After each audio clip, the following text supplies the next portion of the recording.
Hey guys welcome back. तो एक नया वीक जो है यहाँ पर स्टार्ट हो चुका है। तो इस बार की जो वीकली अपडेट है उनको हम यहाँ पर देखेंगे, जहाँ पर बिटकॉइन का थोड़ा सा प्राइस एनालिसिस करेंगे एंड उसके बाद इस बीते हुए हफ्ते के अंदर जो इंपॉर्टेंट न्यूज और इवेंट्स है उनका भी रिकैप हम यहाँ पर देखने की कोशिश करेंगे। तो सबसे पहले स्टार्ट करते हैं यहाँ पर बिटकॉइन के एनालिसिस के साथ। तो इस वीक की वीकली कैंडल ओपनिंग हमको फिर से 300 वीकली मूविंग एवरेज के नीचे देखने को मिली। अगर हम देखेंगे ये काफ़ी क्रूशियल एक एरिया था जहां पर देखना ये था कि क्या यहाँ पर प्राइस फिर से 300 वीकली मूविंग एवरेज के ऊपर बाउंस बैक करती है कि नहीं करती है। लास्ट टाइम हमको ये सेम सिमिलर सिचुएशन जो है ये 200 वीकली मूविंग एवरेज के अराउंड भी देखने को मिली थी, जहां पर price for the first time इस लेवल के काफ़ी नीचे तक ब्रेक करी थी, 300 को टच भी किया था लेकिन क्विकली इट बाउंस बैक। लेकिन इस बार अगर हम देखेंगे प्राइस का जो ये ब्रेकडाउन आया है यहाँ पर सेकेंड वीकली क्लोज जो है अभी 300 वीकली मूविंग एवरेज के नीचे ही यहाँ पर आ गई है। ऑल्दो अभी $16,000 के अराउंड यहाँ पर प्राइस चल रही है, तो वहाँ पर पॉसिबिलिटी भी ये बन जाती है कि अगर लोअर जोन में प्राइस का मूवमेंट आ रहा है तो हमारा ये जो फॉलिंग वेज का एक ट्रेंड लाइन बन रही थी बॉटम की, क्या वो कंटिन्यूसली होल्ड करती है यहाँ पर या नहीं करती है। क्योंकि अगर वो ब्रेक हुआ तो फिर जो जोन की हम बात कर रहे हैं काफ़ी टाइम से 10,000 से लेके $13,000 का एरिया, वो बहुत ज़्यादा हाई प्रोबेबिलिटी एक तरह से यहाँ पर बन जाती है। लेकिन अभी के लिए करंटली ये जो बॉटम की ट्रेंड लाइन है which will keep on moving downwards, अभी आप मान सकते हैं इसको $15,000 के राउंड है, ये होल्ड करती है कि नहीं यहाँ पर करती है। बट अभी वील हैव टू सी, काफ़ी सारी चीज़ें मार्केट में हो रही है, उसके अकॉर्डिंग मार्केट में भी क्या रिएक्शन आता है। इथेरियम का थोड़ा सा अगर हम देखेंगे तो एज वी वो टॉकिंग हियर कि अगर हम देखते हैं ओवरऑल तो हमारा 200 डेली मूविंग एवरेज जो है उसके पास ही भी प्राइस चल रही है, तो रिजेक्शन के चांसेस हो सकते हैं unless and until we break out of it. लेकिन वो चीज़ हमको यहाँ पर नहीं देखने को मिली। इथेरियम की प्राइस भी अगर आप देखोगे करंटली लोअर जोन की तरफ मूव करिए जब से आप देखोगे यहाँ पर जो ये रिजेक्शन आया, तो उसके अकॉर्डिंग करंटली अगर आप सपोर्ट वाइज एरिया देखना चाहोगे तो जो लेवल बन जाता है वो बेसिकली अभी तो क्रूशल जोन ये $700 का इन वर्स्ट केस, जैसे मैंने 10-13 का बताया वैसे ये $700 का एक एरिया जो है ये बन जाता है। क्योंकि हम काफ़ी टाइम से अगर आप देखोगे ये दोनों ट्रेंड लाइन जो है इनके बीच में ही यहाँ पर मूव कर रहे हैं। बाकी डोज के बारे में अगर हम बात करेंगे तो डोज में थोड़ा सा हमको प्राइस जंप देखने को मिला था जब इलॉन मस्क ने उसको एक्वायर करा, लेकिन उसके बाद काफ़ी स्पेकुलेशन ये था कि कब वो डोज का as a payment method integrate करेंगे ट्विटर ब्लू के लिए, जो सूनर और लेटर बहुत ज़्यादा पॉसिबिलिटी है वो करेंगे, लेकिन अभी तो करंटली वो हुआ नहीं है। जिस तरह से मार्केट में सिचुएशन चल रही है हमको अभी डोज की प्राइस भी अराउंड $0.07 के अराउंड यहाँ पर आ गई है। अगर एक वर्स्ट केस जोन अभी अगर आप देखोगे सिचुएशन के अकॉर्डिंग वो यहाँ पर बन जाएगा 0.05। इस एरिया के अकाउंट इट इज इंपॉर्टेंट कि डोज यहाँ पर होल्ड करे। बाकी लेट्स सी मार्केट अभी कैसा भी चल रहा है, अगर यहाँ पर कहीं पर भी अनाउंसमेंट आ जाता है कि ट्विटर ब्लू के अंदर आप पेमेंट के लिए यूज़ कर सकते हो, तो आई थिंक थोड़ा सा तो एक हल्का बाउंस जो है वो हमको डोज की प्राइस के अंदर भी देखने को मिल सकता है। लेकिन ये नहीं पता कि ये अनाउंसमेंट वो करते हैं तो कब करते हैं, कितना टाइम उसमें लगता है। So that's something to look forward to. बस लेवल वाइज आप ये वाला जोन देख सकते हो $0.05। बाकी अगर हम करंटली देखेंगे फंडिंग रेट के अकॉर्डिंग तो funding rate is overall okay, काफ़ी प्लेटफॉर्म पे बुलिशनेस भी है, बेरिशनेस भी है, इट्स मिक्स्ड, इतना भी कुछ इससे there is not much to speculate on that. But अभी वीक आगे जो मूव करता है मैं फिर से एनालाइज करूंगा एंड आपसे जो है रेगुलरली यहाँ पर शेयर करूंगा।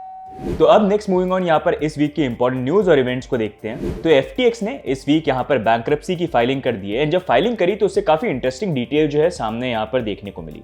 अगर आप देखेंगे यहाँ पर जो नए CEO बने हैं FTX के, जॉन रे, जो प्रीवियसली यहाँ पर एनरॉन के लिक्विडेटर रह चुके हैं। एनरॉन अगर आपको नहीं पता है तो लार्जेस्ट अमेरिकन कंपनी थी जो बैंक्रप्ट गई थी, तो बहुत बड़ा स्कैम और स्कैंडल था ये। तो उसके लिक्विडेटर जो नए CEO बने उनका ये बोलना है कि ये कॉर्पोरेट कंट्रोल का वर्स्ट फेलियर मैंने आज तक अपनी जिंदगी में इससे बुरा कभी नहीं देखा। तो उनका बोलना है कि FTX की सिचुएशन जो है इट्स नॉट गुड। साथ में अगर आप देखेंगे कोर्ट फाइलिंग ने यहाँ पर यह भी शो किया कि एलिमेडा ने यहाँ पर SBF को सैम को अराउंड $3.3 बिलियन लोन के अंदर यहाँ पर दिए थे। साथ में FTX के जो कॉर्पोरेट फंड्स हैं उनको भी यहाँ पर यूज किया जा रहा था घर खरीदने के लिए, पर्सनल आइटम्स खरीदने के लिए। इस तरह से लोगों के पैसे हैं जो वहां पर स्पेंड हो रहे थे। साथ में यहाँ पर एलिमेडा रिसर्च जो FTX के ऊपर ट्रेड करते थे दे वर एग्जेम्प्टेड फ्रॉम लिक्विडेशन। इसका मतलब ये वो कोई भी लेवरेज ट्रेड कर सकते थे, उनका कभी लिक्विडेशन यहाँ पर होगा ही नहीं। तो उस कारण वो मतलब कैसे भी ट्रेड करके they can easily make money and it gives an idea कि किस लेवल का FTX के ऊपर यहाँ पर मैनिपुलेशन चल रहा था, जहां पर यूजर्स जो हैं वो पैसे लूज कर रहे थे, लेकिन एलिमेडा जो है एज अ फ्रंट उसको यूज करके कि एक्सचेंज की तरह, लेकिन बैकग्राउंड में वो गड़बड़ करके ट्रेड करके यहाँ पर देवर मेकिंग मनी।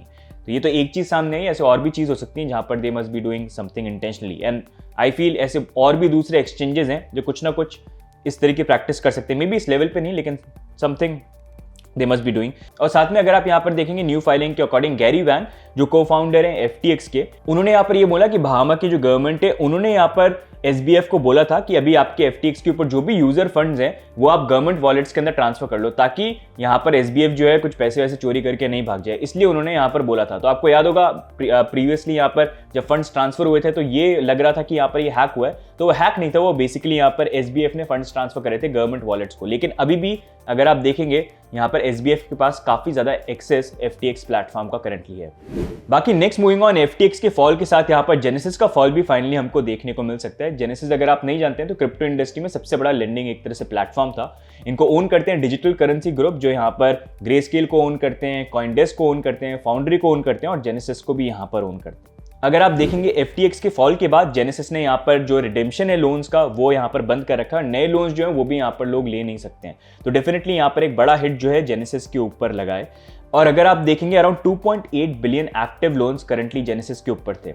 लेकिन इस हिट के लगने से पहले भी यहाँ पर जेनेसिस को कुछ हिट लग चुके थे, जहाँ पर 3 Arrow कैपिटल के साथ उन्होंने अराउंड 2.4 बिलियन डॉलर्स का उनको लॉस यहाँ पर सहना पड़ा था। और साथ में बेबल फाइनेंस के अंदर भी कुछ लॉस जो था उन्होंने सफर किया। बेसिकली जेनेसिस करता ये कि लोग आके फंड्स डिपॉजिट कर सकते हैं, एक्सचेंजेस, बड़ी फर्म्स, बहुत बड़े बड़े जो लोग होते हैं बड़े फंड्स वाले, वो उनके साथ डिपॉजिट करते हैं और वो उनके बिहाफ में दूसरे लोगों को लेंड और देते हैं, जहाँ पर वो इंटरेस्ट अर्न करते हैं, खुद थोड़ा रखते हैं और बाकी एक्सचेंजेस और जो इन्वेस्टमेंट जो आया है उनको पे करते हैं।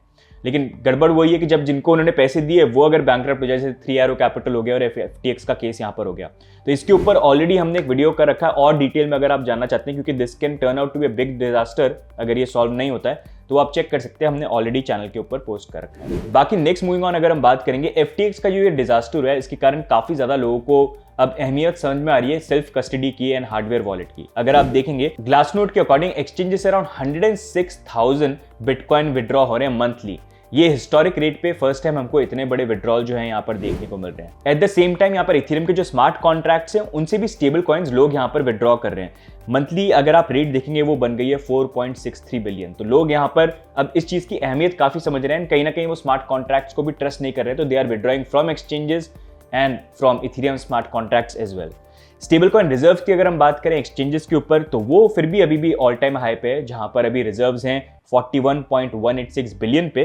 तो दैट बेसिकली मींस कि यहाँ पर ये जो USDT है कभी ना कभी डिप बाइंग के लिए भी कहीं ना कहीं काम आ सकता है। लेट्स सी कब वो यहाँ पर काम आता है। साथ में अगर आप हार्डवेयर वॉलेट की सेल्स देखेंगे तो it has also gone up by 700%। बाकी next moving on, El Salvador के प्रेसिडेंट नायब बुकेले ने ये बोला है कि हम हर दिन एक बिटकॉइन को यहाँ पर बाय करेंगे और हम स्टार्ट करेंगे 18 नवंबर से। एज ऑफ नाउ अगर आप देखेंगे करंटली एल सेल्वाडोर 2381 बिटकॉइन यहाँ पर होल्ड करते हैं, जहां पर उनकी जो एवरेज बाइंग प्राइस है वो है $45,000।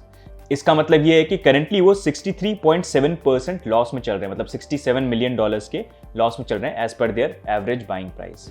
बाकी नेक्स्ट मूविंग ऑन, इतना सब कुछ जो मार्केट के अंदर हो रहा है एंड उसके बाद भी अगर आप क्रिप्टो स्पेस के अंदर हो तो you need to pat yourself on the back, क्योंकि यही यहाँ पर ढीठनेस जो है उसको बोला जाता है। क्योंकि देखो बुल मार्केट में तो हर कोई आ जाता है, लेकिन बेयर मार्केट रियल टेस्ट होता है लोगों का देखने के लिए कि एक्चुअली में क्रिप्टो के अंदर एंड जो इन्वेस्टमेंट है उन्होंने किस तरह से सेंसिबल अपनी इन्वेस्टमेंट जो है यहाँ पर प्लान कर रखी है एंड वो क्या स्पेस के अंदर बिलीव करते हैं कि नहीं करते हैं। अगर आपने अभी तक देखोगे, आप यहाँ पर हमको लूना का केस देखने को मिला, हमको सेल्सियस का केस देखने को मिला, 3 Arrow Capital, FTX, Alameda Research, BlockFi, Voyager, इतने सारे केसेस जो हमको यहाँ पर देखने को मिले। उसके बाद भी if you are still here तो you need to pat yourself on the back and this is the डीटनेस, क्योंकि ये टफ टाइम है, लेकिन ये टफ टाइम जब निकल जाएंगे तभी आप नेक्स्ट साइकिल जो है उसको एंजॉय कर पाओगे। एंड एक्चुअली में क्रिप्टो में if you want to get something या कुछ, तो प्रॉपर प्लानिंग तो बहुत इंपॉर्टेंट है। एंड वो प्लानिंग ऐसे बेयर मार्केट में जहां पर फियर हो, वो सबसे बेस्ट टाइम होता है। ये प्लान तब नहीं बनाना जब बुल मार्केट हो, क्योंकि बुल मार्केट में तो सभी बाय कर रहे होते हैं। You need to buy when everybody is panicking and nobody wants to buy. तो ये एक टाइम होता है जहां पर आप अपनी स्ट्रेटेजी बना सकते हो। स्ट्रेटेजी भी ऐसे बनाना कि लोअर जोन्स भी लेके चलो, but in the and important ये है कि आपके अंदर वो ढीठनेस होनी चाहिए। आपको पता होना चाहिए कि आप कर क्या रहे हो। बिना सोचे समझे करोगे तो नो, दैट्स नॉट ढीठनेस, दैट्स फूलिशनेस। अब इसी बात पे सारे के सारे ढीठ ऑडलर्स जो है लाइक का बटन दबा देना और नीचे कमेंट कर देना कि आप कितने ढीठ हो, ये बता देना। बाकी नेक्स्ट मूविंग ऑन, इथेरियम का मर्ज होने के बाद अब finally Ethereum goes to Shanghai, जहां पर अब नेक्स्ट इथेरियम का मेजर अपग्रेड इथेरियम शंघाई आने वाला है अर्ली 2023 के अंदर।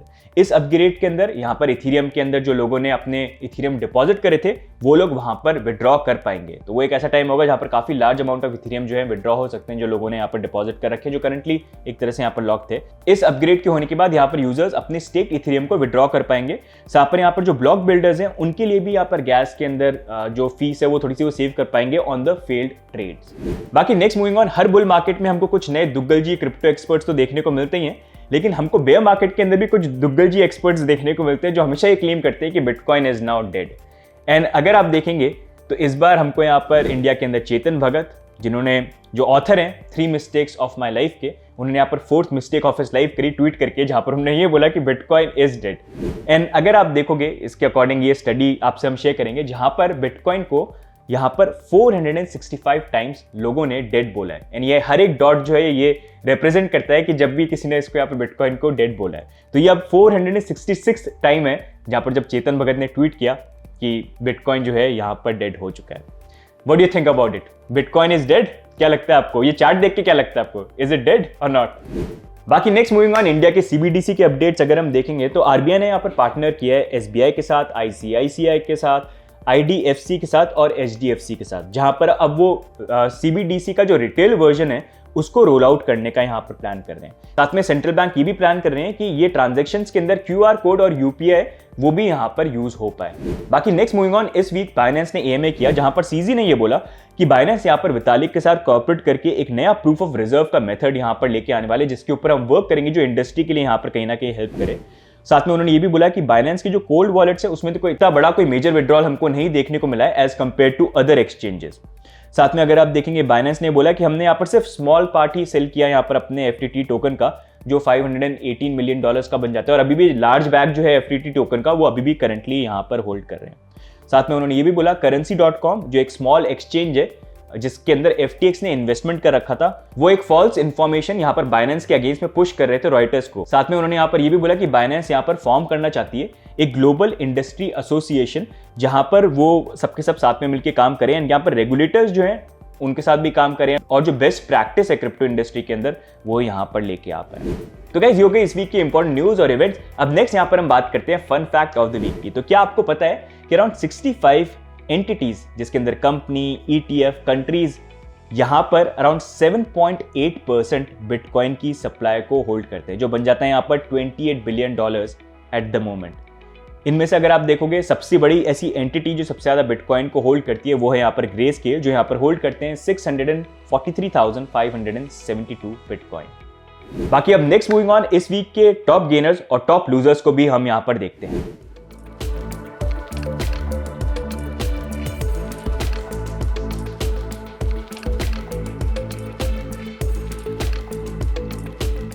तो गाइस ये हो गया इस बार की वीकली अपडेट। बाकी आपके क्या व्यू पॉइंट है पूरे मार्केट को लेके, बिटकॉइन को लेके, मार्केट में जो भी सिचुएशन चल रही है उसको लेके कमेंट्स में डाल के जरूर बताना।